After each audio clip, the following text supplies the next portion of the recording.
Hello, good evening. Welcome to Happy Florian Wirtz signing day. It's me, Chris Brack, and I'm here with Kev O'Sullivan and Ashley. And we're just going to talk about our British record signing, our biggest ever transfer, and just a guy who's dead boss. Ashley, he's got a hell of a deep voice, though, hasn't he, for such a little fella? Yeah, well, I wasn't expecting him to do his first interview in German. First of all, obviously he's German, and that makes sense. But I thought he was going to kind of pull a Trent with the perfect English, because I know he can speak perfect English. I've heard it. But yeah, he does have a deep voice. He's got a little bit of swagger, which I like. I don't know. I feel like he's got that little like gaze going on, and yeah, I didn't think this was going to happen today. I thought that this was going to be pushed off until tomorrow or Sunday or Monday. And to get it done, I thought the Florian Friday was a bit of like a, marketing nonsense, but to get it done, it's fantastic. I think all of us have sort of been waiting on this, sort of like the worst kept secret. But yeah, I'm thrilled to get it done.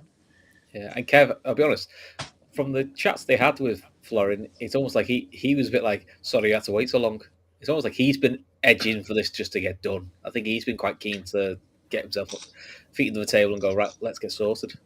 Yeah, he's another way. He kept mentioning the amount of posts he's seen on social media. Look, this is just. I'm actually not surprised. I'm surprised that it got done this quick.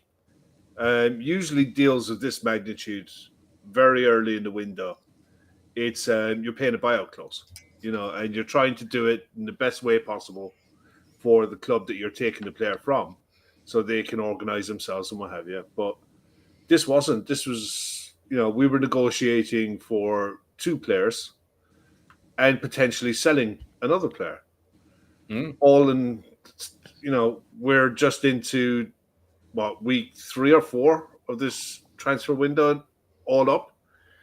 And then they dropped the bomb today through Ornstein that, Kirkes should have his medical on Tuesday, and that one's in the bag. So, all in all, Liverpool are not messing about. If you're one of the rival clubs looking around at Liverpool now, you're scratching your head. Yeah, Arsenal have got Zubimendi probably signed. That's almost over the line.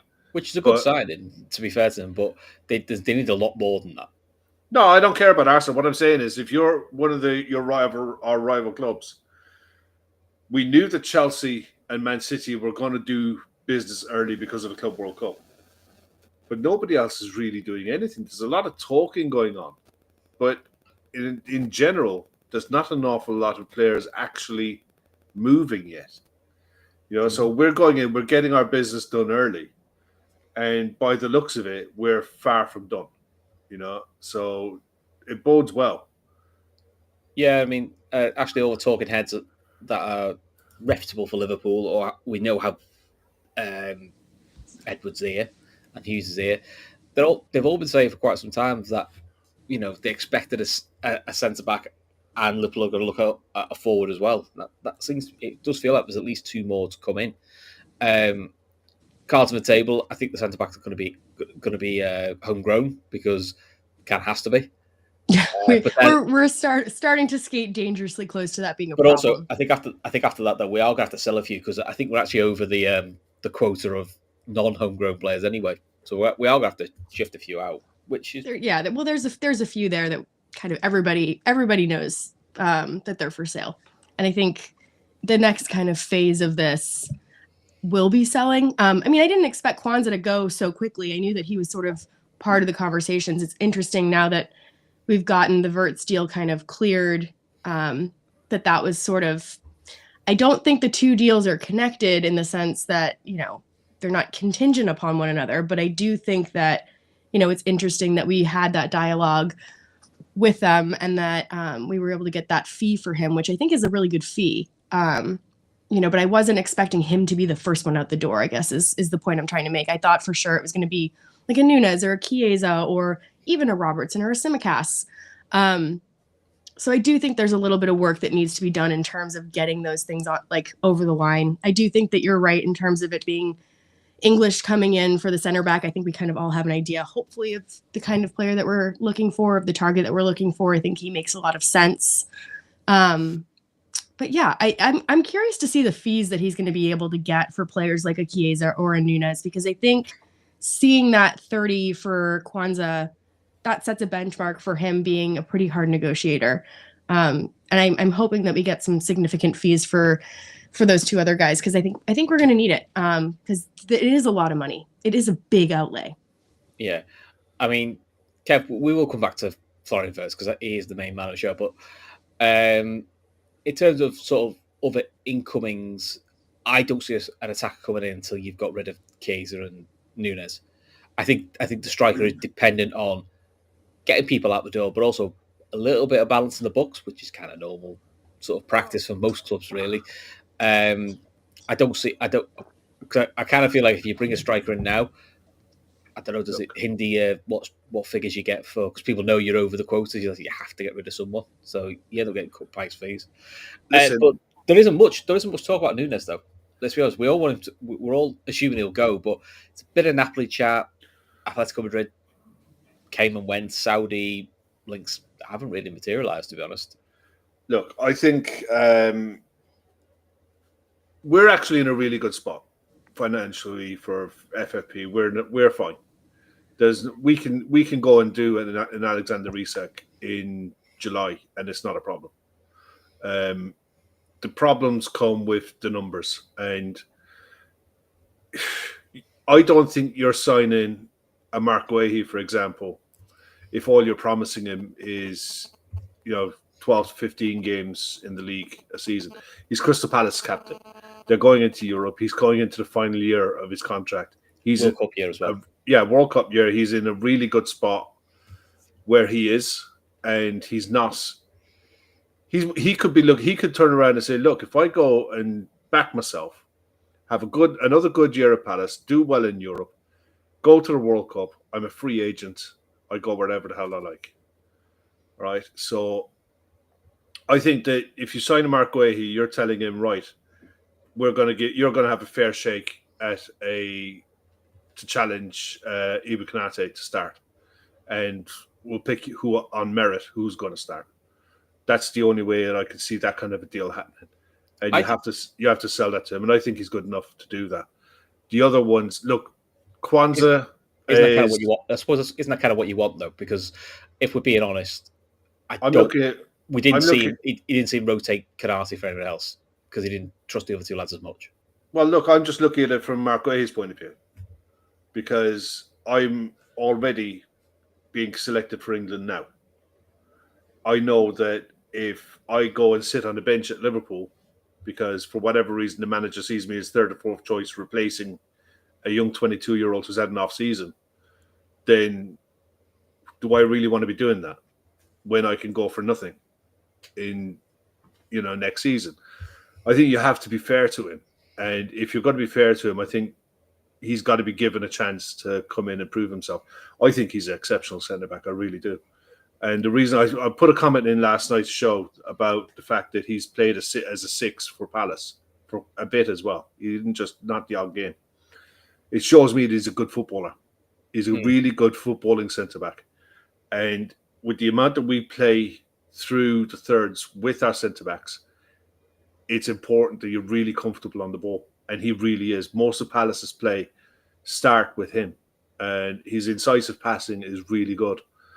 I think he's got to be our top target.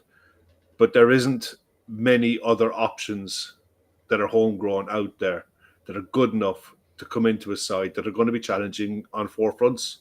There just aren't. Not unless you're paying stupid money for a Brantwaite, and there's no guarantees that they'll come and talk to us, to be honest. So the other thing as well, look, not Guehi, but Kwanzaa and Elliott are playing for England in the Euros at the moment, and they're playing Spain tomorrow. They could be going out tomorrow. They could be out after that. So you could expect to see a chance of that, to be honest. Yeah, you could expect to see movement then for the likes of Elliott, Morton. Kwanzaa deal gets confirmed, and I think even squad numbers wise, you're looking, okay, you have to bring in a centre back to replace John Kwanzaa. You're not replacing Morton with someone else, and Florian Wirtz is replacing Harvey Elliott in the numbers. He's not replacing him on the pitch, but he's replacing him in the numbers. So then you're at the stage where it's one in, one out. The Darwin Núñez come out apparently and said he wants to stay in Europe, which means, you're not going to get the Saudi fees. But at the same time, he's got to go. You'll get 30. If you can get 30, 40 million for him, you're doing really well. Because that's about his value. Is there any feasibility to the rumors of you've got Núñez and Chiesa getting linked to Napoli, and then you have Osimhen over there, who is kind of, he's not going to go back to Napoli. They need to offload him. I don't think he has very long left on his contract.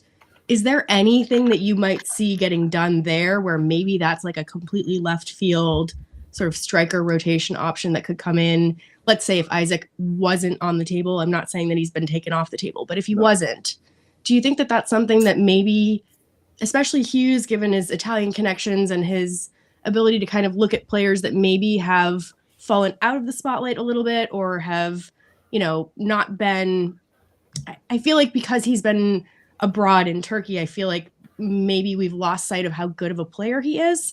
Is that something that you could see maybe coming to the fore? I don't think he's that good.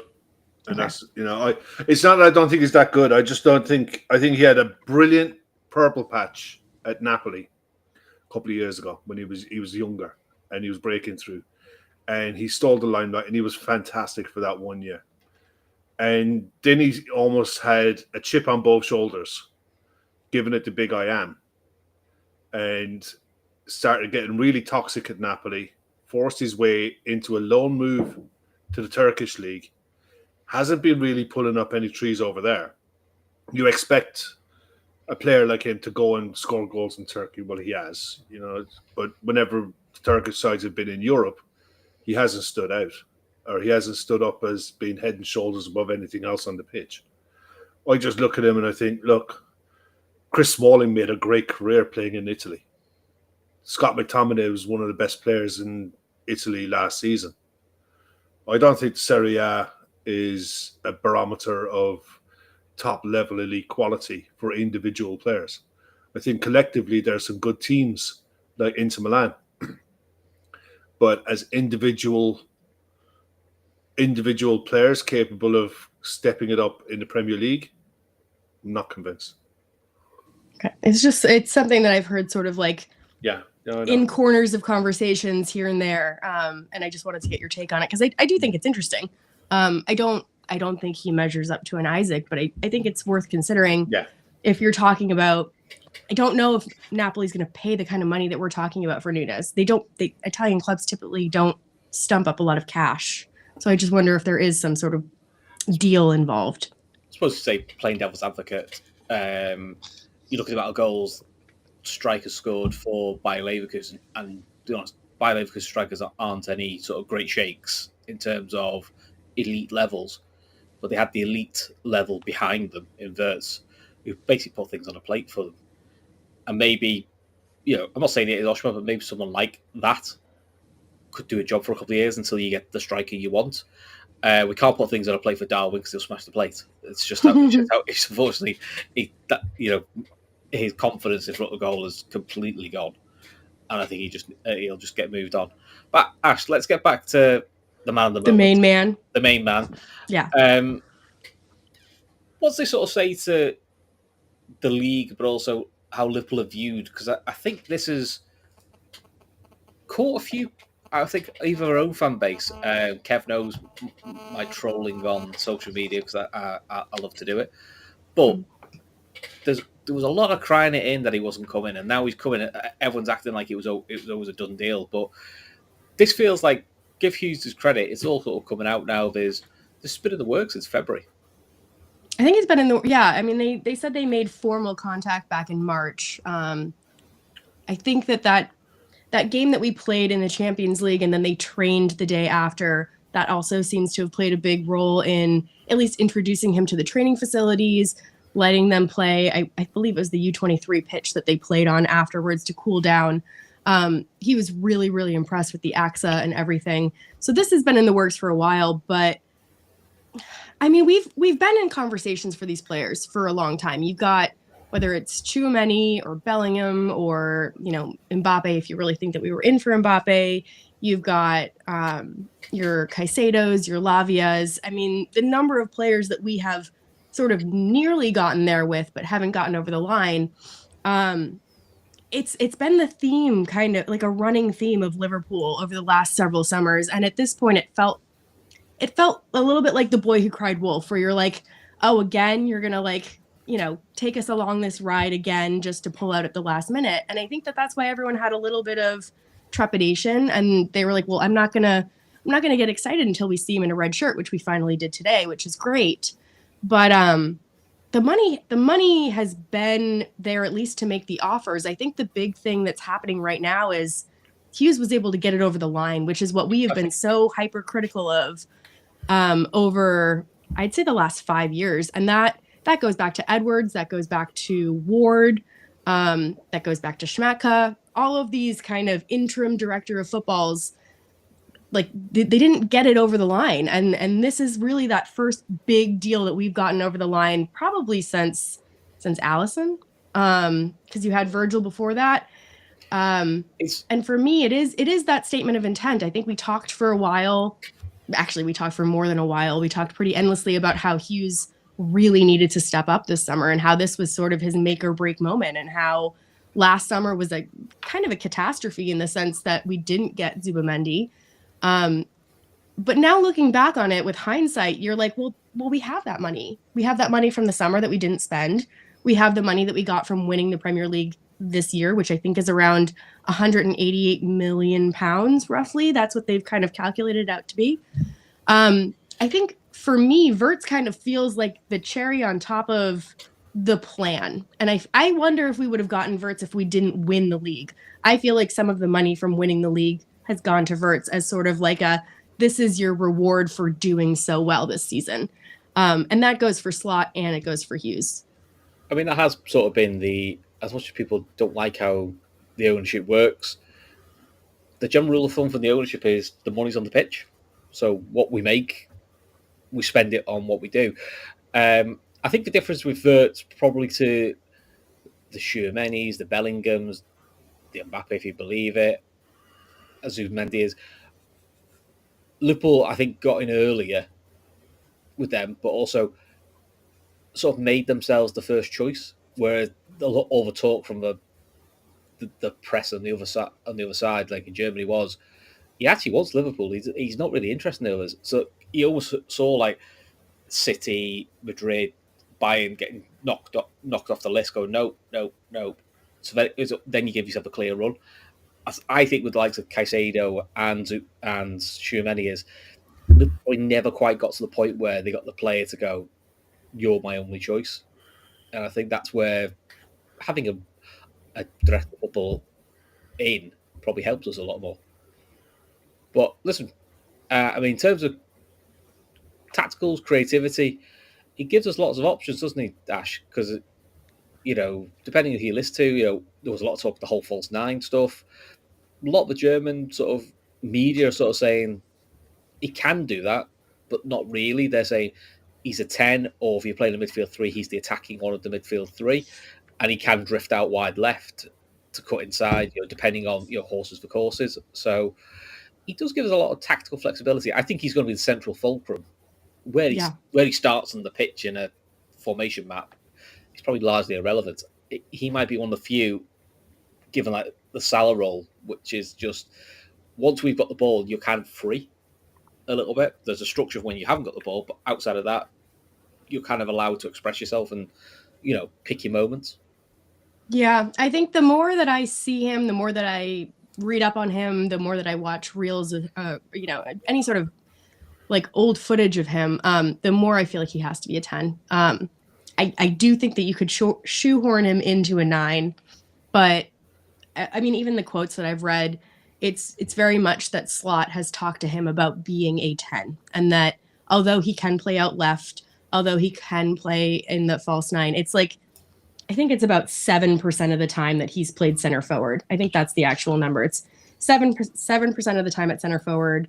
And then it's like less than 1% on the left wing, less than 1% on the right wing. It's almost exclusively in that central attacking midfield or that left side attacking midfield.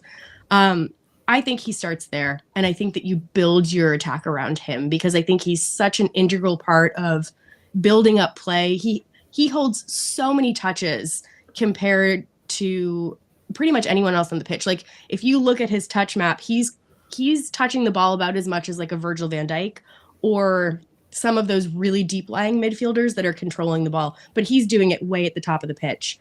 And he's doing it in a way that's not just for the sake of having possession. He's doing it in a very progressive way that's then leading directly to shots or shot taking actions. And I think that you would be wasting him trying to shoehorn him into a position. I think that we've done that in the past. And I think that if you look at Slot, one of the things that he's done so well, I look at Cody Gakpo and how Klopp really tried to shoehorn him into that striker role. And Slot was like, you know what? No, your role is left wing and that's what you're good at. I'm going to play you in left wing and we're going to work around that. And I think that he wants to play players in their best positions. And I think that that's what he's going to do at Slot. And I think that's what he's going to do with Wirtz. And it would be wasted to do otherwise. And I don't think that Wirtz would have come to us if we weren't really clear about the presentation of what we wanted to do, because that's arguably why he didn't go to Bayern, because they had Musiala there and he didn't want to compete with him. So I think Slot's going to really use him as like the central figure of the attack. And that doesn't mean that Szoboszlai is gone or anything. I just think that he's going to be that kind of creative maestro at the top of the pitch. Yeah, Kev, I mean, I think this is also, we're seeing the other benefit of having a proper structure in place is part of the reason Wirtz didn't go to Bayern was his conversation with the club didn't really feel it was a plan for him. It was kind of like, yeah, we'll get you and you'll get games. Went to City and there was a bit more of a plan, but they said, so what's the plan with Guardiola going forward? And again, it was like, we can worry about that later. And you know, he seems very determined, like, no, I'm moving, but if I'm moving for a plan. I'm not moving for you'll find the position for me. You know, it kind of like, he wants to be the fulcrum. You do wonder now, looking at it, one thing they said they like around him is pace. So adding Frimpong, adding hopefully Kirkez with a Salah. I mean, you've still got Diaz on the side. It's a bit like Rafa's blanket, isn't it? There's only so much you can cover. So it makes Liverpool more difficult to close out. I can only see him playing in a 10. Or as a support striker, a second striker. What impressed me more than anything, look, is one thing that I go looking for. One key stat that I go looking for when we're talking about forwards is what are their pressing stats like? What are their ball recovery stats like? He wins the ball back high up the pitch a lot. Right now, I know Leverkusen were set up in a very structured 3-4-2-1 where he was like, you're playing with 2 10s and a 9 and a left mid, right mid to support with 2 sitting midfielders that were offering protection and a back 3. So this will be different, but it will be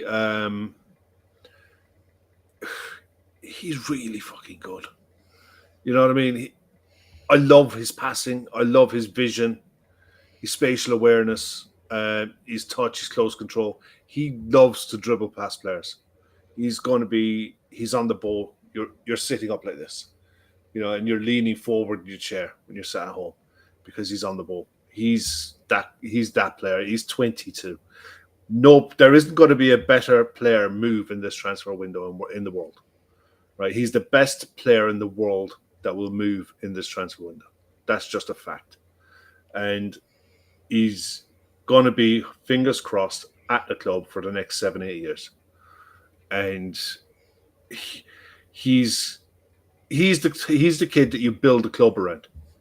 He's the kid that you build the club around for the next decade. Right? And we've got him in, and it's up to Arne Slot now to figure out the best way to use it. I honestly remember watching Dominik Szoboszlai when he was at RB Leipzig, and he was playing on the left wing or the right wing or behind a striker. and he could do a job across the line. He was very flexible on what he can do. So I'm not too worried about where he's going to find minutes.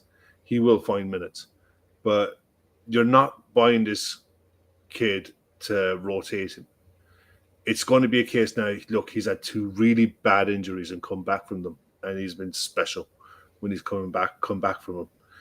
It's managing him through his initial first 3 months, because players are going to kick him around and target him, especially the new guys.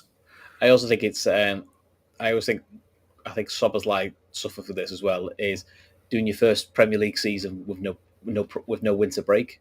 I do think that's a culture shock. I think Szoboszlai, his legs fell off in February in his first season, whereas second season he was fine because it's kind of like you get your second wind to it. I think you'll see a very similar thing with Gravenberch. I think his legs fell off a little bit because he was playing. It was the most he'd ever played in the season. But I actually think we saw McAllister in his first season. Second season, they're probably better because they're like, it's almost like you've got that endurance in the bank now. You go, right, I know what a full 38-game season feels like, right? So I know what I need to do to pace myself. I'll tell you one thing, the one player who's going to be licking his lips at the idea of Florian Wirtz coming in is Diogo Jota. Diogo Jota will be licking his lips at the idea of someone like him being able to pick passes for space that Jota occupies in the box. And you get Diogo Jota fit and ready to play, then he's a proper penalty box striker. He's not over the hill and some geriatric. He's had an injury-laden season. But the year before, we're all talking about Jota the Slotter. The guy he'd finish everything. He was the best finisher at the club. He's had one injury-hit season, and suddenly it's baby and bathwater time. The other flip of the coin is Darwin Núñez. Look, Darwin, God love him. Everyone loves a trier. But it's just not there. No. That finesse, that cold, cool finesse that you need from a striker isn't in him. It's just not there, and I don't think, with the best will in the world, it ever will be there. I think the big thing with both of them is, big thing with Núñez was, I felt probably in the last 3 months of the season, the one thing you would say with Núñez, you knew he was on the pitch, whether he was missing chances, whether he was, he would give centre backs something to think about, as in like, well, I need to plan for him because he's a pain in the arse to play against. He became anonymous, and that was very un-Darwin, because Darwin would always at least make the centre back work, and he stopped doing that. And I do feel that's what has happened to Jota since that latest injury. Is he can still finish, don't get me wrong, but outside of that, he doesn't really cause any problems to defend. He doesn't give defenders a headache, which he used. How many times did we say, though, that they were lacking service? Like, how many times with Jota we were talking about they're lacking service? Like, yeah, they don't really function like a 9 in other teams, but you look at what Florian Wirtz has been able to do with Patrick Schick and the connection that they've been able to have. I think he's up there with like the number one combination of players in terms of assists leading to goals. I think in terms of Europe, that was the number one combination between the two. And I don't think you need, although obviously having an Isaac up front would be fantastic, I don't necessarily think that you need someone that's that elite if you have someone like a Florian Wirtz that's putting the balls on the plate there. I mean, we talk about silver platter stuff with, Trent that left and Mo Salah can do it too. I think Wirtz is even better at this in terms of really making sure that pass is on a plate for the striker and making it as easy as possible to score. I think that I don't think that Jota's the answer, but I think that he could make Jota have another season where you're like, I'm okay with him being the backup. He's not a lost cause. No. I think with Núñez, it's more that his spirit feels broken and that it's just not clicking with him. And I just don't think the tactical intelligence is there. I think that with Jota, you still have tactical intelligence. And I think that he knows how to move and how to be in the box. And we always talk about that with Jota, where it's like, he just pops up at the right moment. I just don't think Núñez has that. And I look at Wirtz and how he's almost the polar opposite of a player in terms of he knows within minutes how the opposition is playing and how they're like, how he's going to break them down, how he's going to position himself, how he's going to make kind of the move ahead of the move. He has so much in-game intelligence. And I think that that's what Slot's looking for in a player. I think you see it with McAllister. It's like, he's a dream player for Slot. I think that Wirtz is another one of those players that's just, you don't have to work hard for them to understand what's going on the pitch. They just do it naturally, and it comes naturally to them. And I just don't think that's Nunes. And that doesn't mean he's not going to do well elsewhere. I think he's going to hit really good numbers elsewhere. And I think he's better than some of the strikers that are on the move this summer. But I don't think he works for us. Yeah. I mean, Kev, I suppose the other thing with Wirtz was he replaces the creativity of Trent. Yeah. Different position, but we'd said this, not saying we'd said Wirtz, but we'd said this earlier. Someone said is when Trent goes, you have to replace his creativity. It doesn't have to be from right back. You just need to add it somewhere, and obviously, get one of the best attacking number 10s in the world generally does that for you. But I wonder if the one thing Slot would like to improve on from last season in the league, and I know it sounds funny saying improve in the league because we won the league, is trying to get a few more games put to bed earlier. Try and make them like what City used to do probably at their best, which was hour gone, 3-0, game's over, just start rotating. Everyone goes home. Probably I'd still a lot of games where they were like 2-1s, maybe comfortable 2-1s, but not 2-1s where you're going, I can give Elliot a run out, or I can give Chiesa a run out. It's kind of, oh no, it's still a bit tight there, so let's wait for it. And I'm wondering if Slot's thinking, if we can kill games off quicker and sooner, I can rotate more, which then will help me in the back end of the season where you want to go deep in Europe and you want to go deep again in the Premier League. Yeah, look, I think that's the ideal, but I honestly think that like any player, when they come into the league, there's a bedding in period, and I don't care what your transfer fee was. You've seen it with some of the best players that have come into the league. That it can take a few months to get up to the pace of it. The advantage he's got is he's going to get a full preseason, and the system that we're going to be playing isn't alien to him. It's very similar to how Germany play. With your 4-2-3-1. Your wing backs, your full backs are kind of like wing backs, and your two wingers tuck inside. I think it might have been Gavin Emmett last night made a great point on what they were talking about with the strikers that we had last season. The centre backs is you say that Darwin occupied centre backs. I think that Darwin playing allowed sides to double up on Salah much easier because they were comfortable enough in backing their centre backs to deal with Darwin that even if he got a chance, he'd fluff it. So they were able to focus more on the other threats from Gakpo and from Salah. You're playing with Wirtz. You're playing a side with only 11 players. It doesn't matter. They can't magic up anywhere else. I think it frees Salah up. It frees Gakpo up. It frees Diaz up. I think Diaz stays. And I mean, he was singing his song. He was singing his song at his wedding. So yeah, it's only a sign he wants to stay, doesn't it? Yeah. Look, I just sat there wondering. I was just sat here wondering when we were talking, and I can see us going into next season with potentially with 5 forwards, and Dominic Szoboszlai would be our 6th forward. So who would be your 5? You'd have Mo. You'd have Mo. Diaz. You'd have Gakpo. Jota. And one more. I think so. You'd still add one more. You'd have to add a 9. Yeah. I think that will be it. I think you lose Darwin and Chiesa. Add a 9. I think that makes sense. That would be it. You also have Frimpong that can play up there. Yeah. I think Szoboszlai can play up there. I think there are plenty of times where we might see Mo come off, Frimpong go up. Yeah, I think Szoboszlai's going to be a little bit of. I think Szoboszlai will probably play the most minutes of the midfielders. I just don't think he'll have a set position.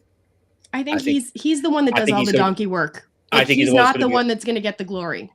Yeah, it's going to be things like we're playing Frimpong and Salah. Szoboszlai's right side of midfield. What's your job? The I old think, Henderson. you know what I think he's going to be role of like? covering. It's going to be like the Henderson role, Yeah. where like he's doing all of the covering and none of the glory, because he can run and he works really hard. And I don't think this is like a Wirtz coming in for Szoboszlai position. I think that narrative I don't think makes sense. I think that they do totally different jobs. Yeah, but I also think it could be like difficult away, like PSG away. He might go, Szoboszlai left wing today. Why? Because he's just going to do a job for me. You know, I think he's going to be one of those players where he'll be effective everywhere else. Thor makes a good point. He said, I think it's Final fans who said, Slot season 2, his team went up a couple of levels, so it'd be interesting to see how we come. A few said like his second summer, he was a bit more. His second summer was. Oh, he was ruthless. He was ruthless and brutal. Yeah, it was brutal. He's also used to having turnover. Like he's used to having really good players leave and still making it work. So I know that we're talking about turnover and high numbers, and I agree that there is probably a cutoff in terms of the number of players that you want to bring in realistically. I think he of all managers has the experience to kind of deal with that. And I think that Emmett and Gav made a good point last night in terms of it doesn't all necessarily impact our starting 11. It really impacts our depth. And I think I was listening to that show thinking about how many times over the course of the last 3 or 4 years we've been so close to really being prolific. Like we've been fantastic, but we've been this close to being prolific. And it's like, what's keeping us from getting that extra little bit over the line? And whether it's that week with the Newcastle game or the PSG game where we really lacked that rotation there, or, you know, when Klopp was leaving, we fell off that cliff because we didn't have the rotation there. Or, you know, there's been countless seasons where it's just been, you're missing like 3 players off the bench that really can make an impact. And I think that that's what Slot's looking to do, where he's like, you know, I can take this team to greatness. Like, yeah, we can be here and do great things. But if you want to be here, like we're not that far away. You just need to kind of get past that point where you're relying on academy players and players that we all know are not quite good enough. Like we need to upgrade. And I think that we're finally getting to a point where it's almost like FSGF acknowledged that, like, yeah, they do need to put that extra little bump in if they want to have that level of success. Because I do think that they've been making a lot of progress with not very much input from FSG recently. And I think that it's about time that they stump up the cash, to be honest. But I think so. I actually don't think they are stumping up the cash. I think this is what the club earns. They're actually spending it. It is, but at the same time, like, how many times have we, you know, done really well, or even the year that we won, you know, last time, obviously with COVID, that hindered things. I think a lot of times maybe it wasn't FSG not stumping up the cash. Maybe it was them just being cautious in the economic landscape that we were living in. And maybe what's happening right now is they're finally able to, you know, they're not putting in their own money. That's not what I'm saying. But maybe they're finally able to feel comfortable with the way that the club is progressing, with like the commercial deals that are coming in, with the stadium being completed. Maybe they finally feel like it's a really safe investment and they don't need to be extra cautious. Yeah, I mean, listen, we'll never know the inner plan, so we can always write our own story in this sense. But you always get to the point of going, yes, I know we wanted Superman deal last year, but that was the only real big link we had, apart from we picked up Keyes near the end. Could you argue maybe this was all planned for this summer? This summer was going to be I know people hate the phrase, but it was going to be a big summer because it's one of the few summers where there's no international tournaments. If we get the players in early, Slot has a good 5-6 weeks to really bed in his ideas, which, to be fair, we won the league last year, and to be honest, Slot didn't get to do much pre-season training with a lot of the main lads, because a lot of the main lads were all coming back from is it the World Cup or the Euros? I can't remember. The Euros, wasn't it? Sorry. Yeah. So I do wonder, Kev, maybe is it planned and a little bit of opportunistic timing that actually, do you know what? The way the lands fell is this summer actually has been the ideal summer to do quite a lot of big jobs. I look at it and I think, so, you know, it's catch-22. You can spin it however you want. Ultimately, going into last season, we weren't a million miles off it, and we knew it was a good squad. And you look at the amount of players that he sold last summer, the youth players, that we were looking at going, scratching our head. I thought he'd make it, or this guy's got out and I thought he might keep him around. It was ruthless enough, but it probably, I think we overachieved last season. I don't think there's any argument about that. I don't think anyone expected to win the league, unless your name is Matt. Apart from Matt, yeah. Apart from Matt. But I don't think anyone expected to win the league. And I don't think anyone expected us to be that comfortable winning it. So what he's gone doing now is rebuilding a side that have won a league. So the expectation is going to have to be, well, you're spending this money. You have to do it again. So I think we're in a good spot. I think we're healthy. We're in a really good position to do it.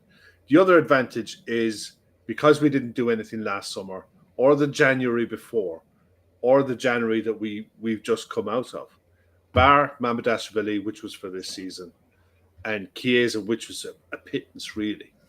We knew we're just buying our money back for him, when we come to sell him on the other side of it. And we'll probably get the wages that we paid for him back as well. So he was literally a free signing, really. On a PSR level, you factor in the prize money that we earned for winning the league, for the Champions League money, for the TV money. On top of the fact that we didn't spend a bob, we are in a really, really healthy spot for a rebuild. Now, we don't do we front load our big spends. When we spend big, we front load it. But we front load it, and then what you could find is January, we probably won't do anything. Next summer, I don't think we're going to do very much of anything unless someone wants to go or there's a massive drop-off with a player, and we have to do something.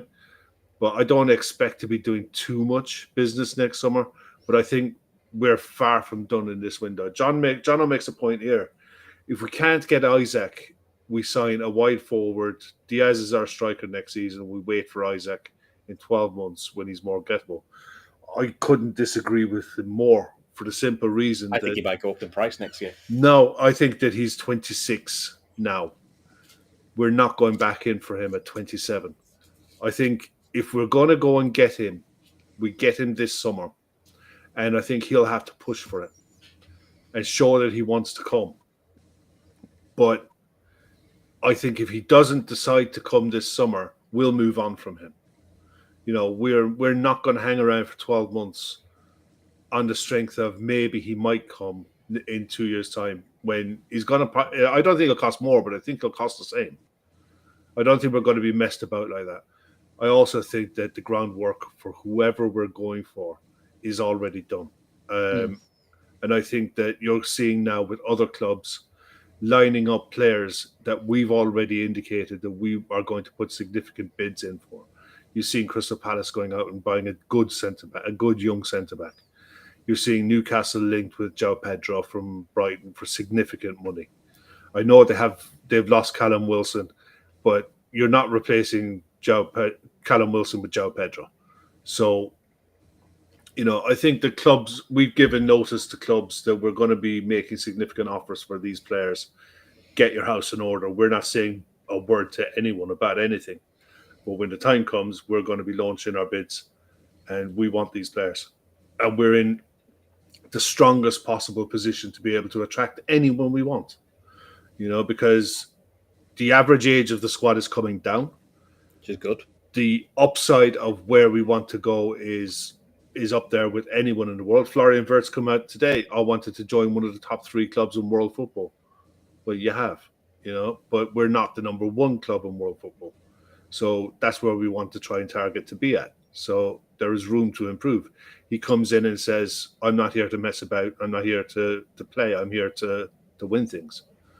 I know they're media trained up the yazoo, these players. They know the questions, what's coming. So how does it feel to be a Liverpool player? How does it feel to have finally signed for Liverpool? That question has been asked to every single player on I've their got to be first honest though. interview. I don't feel like Frimpong and Kirkes. I think they have been media trained. I don't think they pay much attention to it. I feel like they are. I think they are both a bit more free spirits. Yeah, God which I bless quite them, like. yeah. Actually, I prefer that. People are a bit more. I'm just going to say how it is. I'd much prefer that, to be honest. So it'd be interesting. So moving back, Ashley.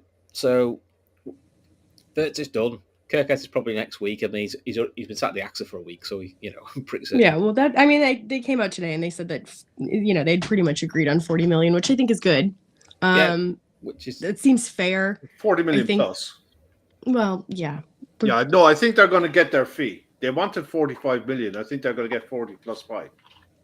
Yeah. So that's us not messing about either. Yeah. Yeah, well, I think what you're talking about, giving clubs notice, talking to them early, whether it's Guehi, whether it's Isaac, and I don't know if Isaac is going to happen, but we talk a lot about these transfer windows and how sometimes these big moves are left until really late. And I think that as a club and trying to kind of build these relationships, whether it's with Leverkusen or with Newcastle or with Palace, doing this early and giving clubs the ability to then go out and sign a replacement with a load of time to kind of figure that out and doing, for them to get Diamande in early, I think that's a great signing for them. I think that means that we're being really, really responsible. We're being like good buyers, basically, without, I can't think of the right word that I'm trying to say, but it feels like we're being good buyers, and it feels like we're building good relationships, and we're being really respectful of teams, and especially teams where we are maybe taking their best player. And it feels like Hughes is doing it in a way that's not, it doesn't feel like cocky. It doesn't feel like we're snatching them from underneath anyone. It feels like we're really trying to build relationships with teams. And I think that that's really interesting. It feels like he's in it for the long haul, and he's really trying to create a network. And you look at like Kirkes, for example, and you look at the way that his parents speak about Hughes and how they've really kind of plotted out his career. This guy feels like he's a top operator. It feels like he's really not only uber professional with clubs, but uber professional with the players and with really kind of seeing a vision for them. And I think you see that with Wirtz as well, where, he's not just like tinkering and picking out players from an Ibiza sunbed. Like, he's figuring this out long term. And that for me bodes really, really well for the future. Right. Yeah, I agree. I mean, I know we talked before about Guehi, where's he going to get his, he obviously want regular game time and all that. Just thinking back to last season, in games with Liverpool with dominance on the ball, quite often we took Konate off to play Gravenberch as a ball-playing centre-back, because basically we need just someone a bit better on the ball, because we're actually not going to need to defend very much.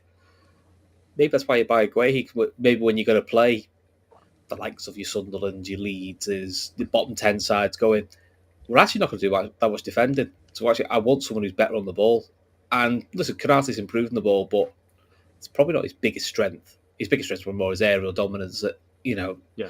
So, and his pace. So maybe that is where you can say to Guehi, there's quite a lot of games actually where I prefer you to play than Konate. And there are other games where you're going, Brentford at home, Konate's perfect. The big games, Konate's very good in the big games. So maybe that's where you could sell it to Guehi. But also, you've seen with Slot, you play well enough. The other lad sits on the bench, and he's no qualms about saying to someone, "He's sitting on the bench." Guehi's playing well. We're going to be playing ideally 65 games next year, right? You can bank on playing high 50s next season, right? Virgil, I think you're not going to play. I think if Virgil plays 33, 34 Premier League games next season, I'd be delighted, because I think we have to start managing his minutes with the amount of football that's going to start to come in over the next 2 years.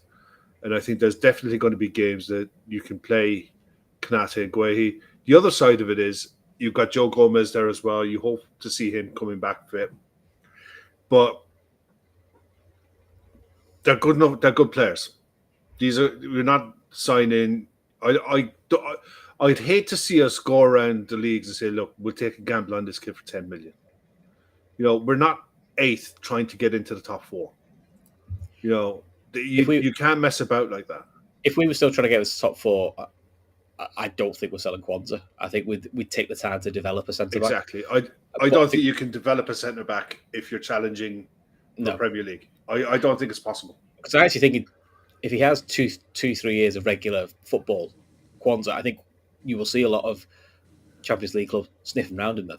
Oh, big time. I think I wouldn't be surprised if we have a first refusal clause in there. I don't think it'll be a buyback, but it'll be a first refusal. I'd be gobsmacked if we don't. Yeah, I genuinely think that'll be in there. And I think it makes a whole lot of sense if it is Guehi, like to have someone that can rotate left side and right side, and to have someone that could maybe, I don't know. I mean, there's just so many uses for him. He's played in a back 4. He's played in a back 3.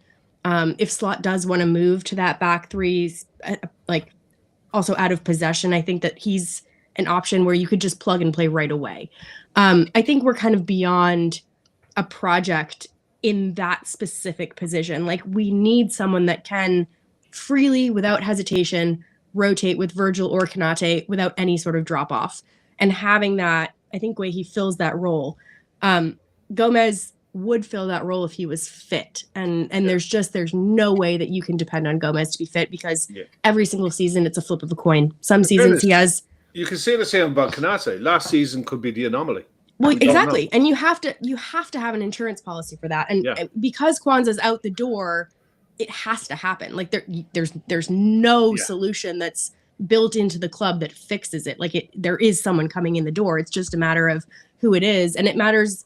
It's also a matter of, is it one player or is it 2? Because if Robertson goes, I think that it might also be like a Hato that can play left back and center back. And maybe that way you're sort of front loading for when Gomez does go next year, or when Konate does go next year. Then you have 2 new center backs that have been bedded in. Yeah, but is Costas going as well? I haven't seen any murmurings about it. I thought earlier he came out pretty strong and said he didn't want to go. Yeah, and earlier on in the summer there was a loose link to Leeds. Forest has been a loose link as well. Yeah, but it kind of got dismissed very quickly. So I don't think that we're going to be looking. Look, we did the centre back show, and Hato came up and Lukeba came up, and I think if you're going down that road of signing a hybrid, fair enough. Both of those two make they'd be a reasonable option, but I don't think we are. I think Mark Guehi will push Konate. I think he'll push him to the extent that Liverpool will turn around to Konate and say, look, this is the contract we're offering you. Do you want to sign it? If you don't, see out your contract. Thanks very much. You've been fantastic for us. We've got your replacement. Because I think Mark Guehi is every bit as good as Ibu Konate. I think he also strengthens he's different. FSG's position with Konate, because I think Konate knows that he has us over a barrel right now. Yeah. And he's like, oh, well, you don't have another senior center back really that can play that many games. Like, it's me or nothing. And if you were to get a Guehi in, I think that, his position just isn't quite as strong, and he's not holding the club to ransom, which is something I can't speak to whether or not that's happening. But if it is happening, I think having Guehi come in actually does us a whole lot of favors in terms of, we're not going to be held to ransom by any one player. Yeah. I mean, I know we haven't seen any links yet, but one of Costas or Robbo is going this summer. I can't see Liverpool going into the season with 3 left backs. It just doesn't make sense. You wouldn't be enough game time, I think, for 3 left backs. So one of Robbo or Costas will be doing a goodbye. Who that is, don't know, because the Madrid links to Robbo seem to have gone very quiet all of a sudden. Well, Atletico are involved in the Club World Cup at the minute, so I don't expect much to be happening there. Plus, the player is away now as well, and Spain their league season starts a little bit later. So I'm looking at it and I think, look, Robertson is most likely to go. The links to Atletico Madrid make sense as long as Liverpool are willing to do a deal on the fee to get the wages off the books. But it'll be one or the other. And I don't think they're going to want to be seen to force either one out. So, it'll be up to the players ultimately, but their game times are going to be severely restricted if they both decide to stay. And there's every chance that for Europe, one of Costas or Robertson doesn't get registered for European football. I feel like that would be a departure for us as a club if we got to that point. Yeah. I feel like it's been a while since we've almost forced players out in that nature. Yeah. I think if it was going to get to that point, I think you would be letting Robertson go on that 5 million euros that, Atletico were looking for. And I don't think that that's what's going to happen. But if it was getting to that point, I think it they will. would rather do that. I think it will happen at that kind of level as well, because they'll look at it and say, right, okay, he's going for 5 million. It's not about the fee. It's also the 5 million in wages that you're saving by not paying him. So that's 10 million that you're up. And the fact that it's pure profit. We're not paying for Andy Robertson anymore. And I think, in fairness, he's 31 years of age. He's probably got it in his legs to go and have an adventure abroad. There's no reason why he couldn't do what Kieran Tierney did, for example, and go and play in Spain for a while. I don't think he'll be comfortable being that guy who plays like Costas did last season and plays 7 or 8 league games. After the career that he's had at Liverpool, he is, in my opinion, Liverpool's best ever left back. If he's not best ever, he's in that conversation of being one of the best left backs the club has ever had. So I don't want to see him getting splinters on his backside because he's watching a young guy doing what he used to be able to do. And his mind tells him he still can do it, but his legs are just taking a laughing look at him and saying, nah, you can't do this anymore, sunshine.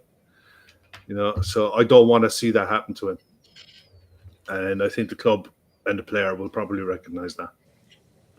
I think the players despite what they say in the media, the ones who Slaughter's happy to let go, I've already been told. Oh yeah, you're off. You've already seen it with Elliott's change in tone.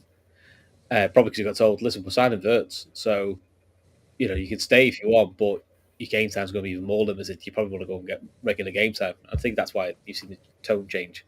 Yeah. So I don't know which left back will go. One of the left backs will go because I don't think we'll carry 3. Elliott will go, as will Nunes. I think, and Chiesa. I think beyond that, I don't think there'll be much more outs other than those 4, unless it's like a surprise. Stefan Bajcetic will probably go. I think Ben Doak will go. I was talking like first teamers.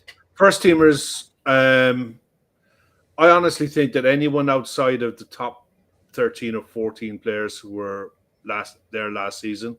Yeah, I can see. I mean, Doak. Any of them could go. Yeah, I think Doak will go. Bajcetic will probably go out on loan again. No, I think he'll go. Oh, just go. Yeah. It's just not happened. I think it just depends on how severe that injury was, because he is recovering. I haven't seen anything come to light about how serious it was. Hamstring surgery. It's hamstring. Yeah, it's hamstring related. We just don't know if it's a tear or a little niggle that he had or something that they're correcting. I have no idea. It did say that he was aiming to try to get back for preseason, so that leads me to believe that it's not like a full tear or anything. So it'll be interesting. I think if he makes it back to preseason, there is a role there in that 6 to kind of learn from Gravenberch. I think that that's an area that all of us kind of think we could probably do with another body in there. I know Endo has said he wants to stay, but he's another one of those players that Slot didn't really freely rotate in that role other than that sort of closer position. So if Bajcetic, just hypothetically, could get back, his numbers were great, on loan. And he's still very, very young. I've seen a lot of people writing him off. And I think, obviously, if you get like a good fee for him, then discussions need to be had. But he's still very young. Yeah, he's just not very robust. That's my thinking on him. I think you can get a good fee from that.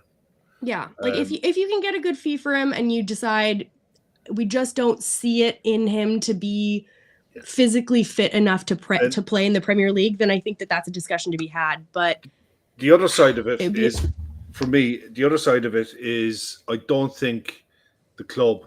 I know it was somewhat with Jurgen Klopp, and I think Arne Slot is probably the same. He's not going to gatekeep players and hold their career back. If he doesn't believe that he can use XYZ player, and they're young, they're under 23, but they can go and do a job somewhere and get on with their career, I think he'll get them good. The club will look to get them the best move possible, and they tried that already last year with the kid who went to Salzburg, and it looks like he's on the move again. Bobby Clark. Yeah, I think Endo stays for the simple reason that he doesn't mind. He doesn't complain. He doesn't complain. He doesn't moan. He comes in. He does his job. When he's at whatever he's asked to do, he does, and he does it with his heart and his sleeve. And you can't buy it. That's a perfect squad player. And you need that bit of experience as well. I don't think a kid of 22, 23 is willing to do that. You know, I'd be hard pushed. The other one is Jayden Danns. I've seen a few people there talking about him going on loan.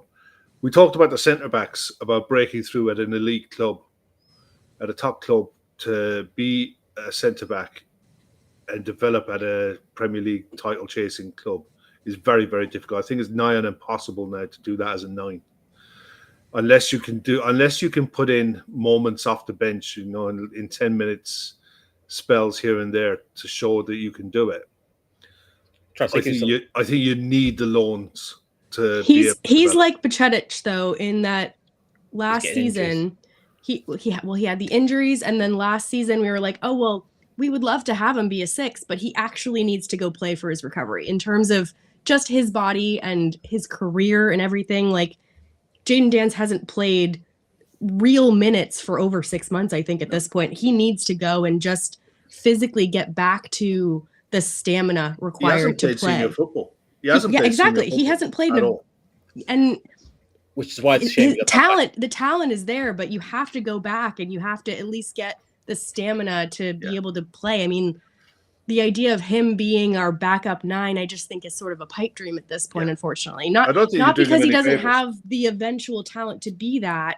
And I think that, you know, if you look at the U21 tournament for England, they're screaming out for Jayden Danns. They are. Massively. And if he can, like, for example, if he went back to, I don't know, like a Sunderland and was the striker that they wanted him to be this year, and if he actually got game time, I think you could see him being like the next Delap, or like of that ilk where, you know, you start, that's like his breakout season. And you're like, oh, wow, like he's ready. And we could bring him back after that. And then I think he'd be ready. Yeah. Yeah, he definitely needs a season on loan playing men's football. Partly for us to see, can his body cope with the rigors of going back to back to back? Because that is a thing you've just got to get the I think the Championship is where he needs to go. It's just a shame that he got that back injury, because I actually think that 6 under Sunderland would have done him the world of good. Massively so.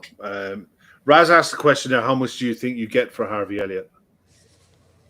The press are talking about 40 plus to look at that as their 40, 45 plus. I think it'd be easily that. I think you have to look at what players in and around that area have moved for in the past. I think you've got to look at how much are Manchester United going to be willing to pay for Morgan Gibbs-White. How much would Elanga go for in today's window? How much is Semenyo going to go for? Because he's every bit as good as any of them. So the fact that he didn't break through at Liverpool because Szoboszlai and Salah were ahead of him isn't a slight on Harvey Elliott. It's just the fact that the 2 players that were ahead of him are elite. So I think depending on what Spurs get for Anton Semenyo, if they actually rise up to that 65 million, I don't think they're going to. No, but I think it's one of those deals that Spurs I think Spurs might end up having to do it with the add-ons. But I believe that you have to be getting £50 million for Harvey Elliott plus. I think if I look at like an Elliot Anderson, I think he moved for 35. He's 22 as well. Yeah, but that was more of a... well, that was a PSR diddle. Yeah. And what I'm bringing it up sort of because that was out of desperation. So that was the fee that they accepted out of desperation. Elliott has Premier League medals under his belt. He's got, I believe, a Champions League medal under his belt. Yeah. He has minutes. I know that a lot of us are like, oh, well, he hasn't really played this year, but he does have meaningful minutes in this squad. I think you have to be looking at higher than what Elliot Anderson went for. So that would be like my bare minimum starting point, which would be 35. And then I would be looking upwards. I think that looking at Hughes's body of work and what he's been able to get for players, I would be aiming like 45 plus for Elliot, without a doubt. Do you believe that there were links do you believe the rumors were true about Bayer Leverkusen's interest as a replacement for Florian Wirtz? I think it would have made sense in terms of like a like-for-like position. I don't know if that's just like a convenient press story, though. It's just whether he'd want to move. He may not want to move abroad. He may want to stay in the Prem. That's the other thing is, as much as we could all say he's worth this, he's worth that, someone's got to pay the figure. He's also played at like a Fulham level, so I don't know if he wants to necessarily take a step back in his career, and that's something that he's going to have to consider. Like, I think there's not that many clubs that kind of fall in that bracket that, maybe he's not good enough to be playing for us, but I think he's Villa. Better than Villa. That was what I was going to say. Like a Villa would be great for him. I think a Newcastle would be great. Like that level where they're in and around the European places, I think is important. I think he'd be a great replacement for Morgan Gibbs-White if Morgan Gibbs-White moved. I think he'd be perfect. Yeah, I think Kev's right with Newcastle. The Villa shows. I think he do. I think he's. I just think is he better than Morgan Rogers? I don't think so. I don't know. If Morgan Rogers is there? I don't either. But I think that it would just be another situation where he'd be competing with someone that's just that much better than him. I don't think he is, but I just think that if you're playing, I think if he goes to Villa and he plays on the right of a three behind a striker with someone in the 10 and someone on the left, you've got Jacob Ramsey as well, I think he's definitely good enough to play at that level.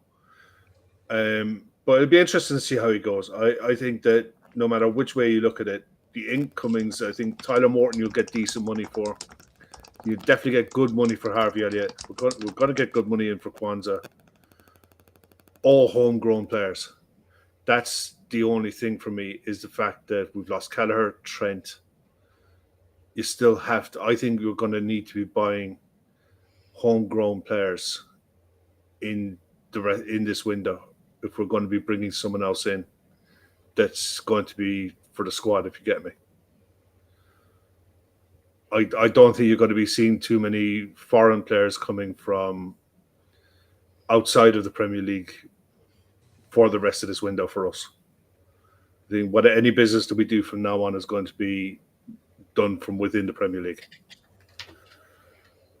Yeah, I agree. Listen, let's leave it there because it's 11:15. Yeah. Ashley's had enough, so we've upset Ashley already. But listen, enjoy Florian Wirtz. We're all going to enjoy it. I'm going to count down again for Preston away. I can't wait to see him. I can't wait to see him and how Arne Slot wants to use him. Do you know what I mean? I just look at it and I think, how is he going to build? How is he going to build around for the rest of the squad? Because it's going to be. I think there's going to be tactical tweaks, that we haven't even looked at yet. I don't think it's going to be different. I think we're going to be much different from last season. I can't wait to see Ashley's it. Back. We're all saying, Ashley, we're all on countdown now for Preston. Okay. Just watch Florian Wirtz play against Preston. So. Yeah, I think everyone's probably on the countdown just to kind of see him play and see what the system's going to look like. Is it going to be like 4 in midfield? Because that's kind of what I see happening. But I don't know. I feel like there's so many. I feel like with Slot, and maybe this is good for the rest of the league, I feel like there's always more questions than answers. And we watch Liverpool like religiously, almost to the point of, probably our mental health needs checking. But we watch it a lot.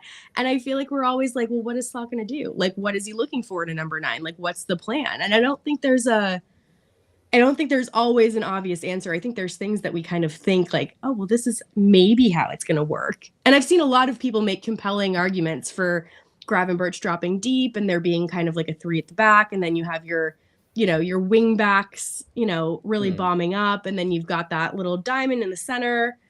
There's all sorts of things. But, if you sign Isaac, all of a sudden those plans kind of go poof. And I'm like, I don't know what that would look like. I'm just seeing reports here that's been reported. Here it comes. No, it's not. It's just been reported in the Telegraph that Liverpool's frenzy of transfer activity does not extend to a move for Alexander Isak, with the deal for the Swedish striker not said to be imminent. Okay, well, way to rain on the parade. But it also means that it goes back to... Listen, we're getting in 3 weeks' time. That's what it is. It just goes back to what I said. I don't think we're going to do any more significant business inwards now until the next PSR year starts, which is in July. I think you're right there. I think it's actually really interesting how so much has sort of come out in the media this year about Liverpool transfers. And to hear, even with this, it's like, I don't know if I believe it, but in years gone by, like, we haven't heard anything about Liverpool transfers. And now we've got Kirkes announcing himself. We've got Fabrizio Romano doing reveals 10 days before the club. I don't think it's coincidental. Yeah. I think a lot of times our, directors of football use these social media channels differently. Yeah. Some of them like to be really secretive. Some of them use it as a tool for negotiations. I think it's really interesting how we've gotten a lot more feedback. And it seems to be the way that Hughes is doing these deals. And you saw it with like the Kvaratskhelia, where it's like, even though we weren't actually moving for him, that news still got out. And there's always kind of a backstory for why that news gets out. So yeah, maybe there is a reason why the Isaac news is getting shut down right now. I don't know, but I wouldn't read into it too much because it all kind of feels like dominoes. I think that's a guy for the Telegraph that's based in the Northeast, as far as I can make out. So it's not okay. So you've got basically like a Newcastle related person that's like, oh, we don't want to lose Isaac. That makes a lot of sense. But at the same time, it's someone. It's not for a local paper. If someone's writing for the Telegraph, it's kind of like the same. Their equivalent of Paul Joyce.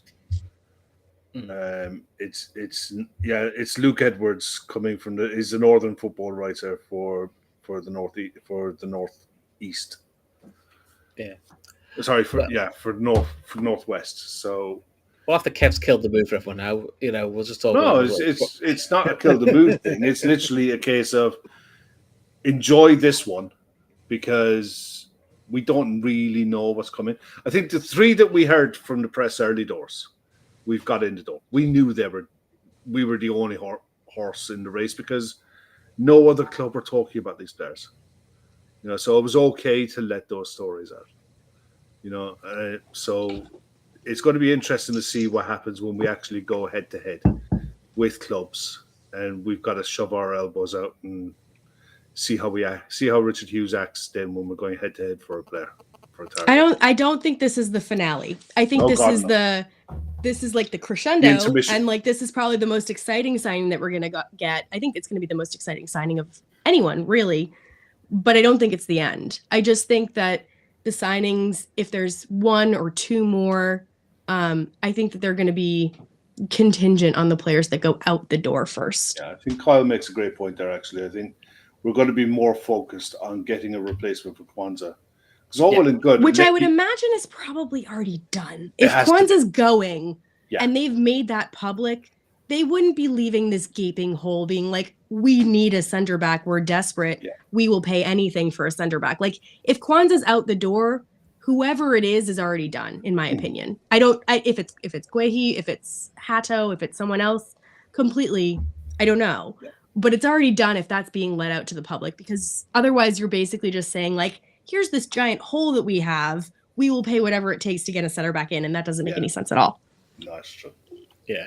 So before we go, please like, subscribe, all that good stuff. There's a QR code in the corner if you want to become one of our patrons. Just scan the QR code, Patreon app opens, and you can become a patron, get some of our behind the scenes stuff. You know, we do a lot more video based stuff, which we can't do on YouTube due to copyright rules and all sorts. And look, you get into our Telegram group. It's a good laugh. Listen, it's free for a month. Give it a try. If you like it, carry on. If you don't, no hard feelings. But listen, the guys will be back on Sunday, and then we'll do this all over again. Where hopefully us three are all back again talking about Kirk's signing, because let's be honest, he's next. I think that happens next week. So yeah, and I think we took a little bit of time off in June because obviously, no football and whatnot. But things are going to be getting kind of back on like a normal schedule, and that means Patreon, but also free shows. So we will be on here more often, and I don't think the Kirkes show is far away. I honestly, if next week it doesn't happen from us, it's going to happen from him. He's going to come out and he's going to do his own show. He's going to do his own. He's going to do his own show, isn't he? Let's be honest. I mean, I would love him. I don't know if you've seen that picture of him with like the drill and Szoboszlai. It's like a toss up between doing that as a media release or him just doing his own media release where he's the director. No. You don't trust him. Okay. Well, I thought it'd be kind of fun. I think it'd be hilarious. But yeah, no, he seems like he doesn't really have a filter with regards to that kind of thing. So, but no, it's exciting times. It's exciting times for all of us. We're gonna have fun with him. Fantastic player getting in through the door today. Right. Until then, enjoy yourselves. I'm gonna go now watch some more Florian Wirtz YouTube highlights because now I can't jinx it. So I'll be sorted for the next couple of hours.